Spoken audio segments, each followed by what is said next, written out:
Қазір сізге кабинетіңізге қалай кіру керек екенін үйретемін. Кез келген браузерге Google, Chrome, Яндекс без разницы. Google болсын, Oriflame деп жазасыз. Соның жоғары жақта Oriflame деп шығады, соның үстінен басасыз да. И жоғары жақта, сол жақта 3 сызық тұрады, соны міндетті түрде басамыз. Продукты, войти регистрироваться деген 2 столбец тұрады. Войти регистрироваться дегенді басамыз, қасында человечектің суреті тұр. Email и регистрационный номер деген ол сіздің логиніңіз. Мен бағаны сізге жібердім.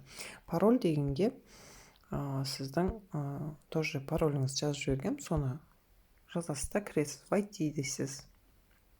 Жасылды басасыз, войти деген. Сол кезде өзіңіздің кабинетіңізге кіресіз. Осы жерден сонан кейін өзіңіздің неңізді заказыңыз салсаңыз болады. Верификация жасау керек. Верификация не үшін керек? Верификация мен үшін, компания үшін керек емес, верификация сіз үшін керек. Верификацияны жасаған адамға міндетті түрде нелер көрінеді.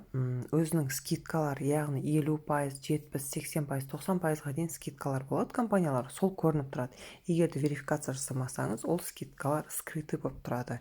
Яғни любой жұмысқа орналасқан кезде сізден құжат талап етеді, копиясын. Сол сияқты сізде бұл жерде құжатыңызды міндетті түрде салып қоюыңыз керексіз өзіңіздің личный кабинетіңізге.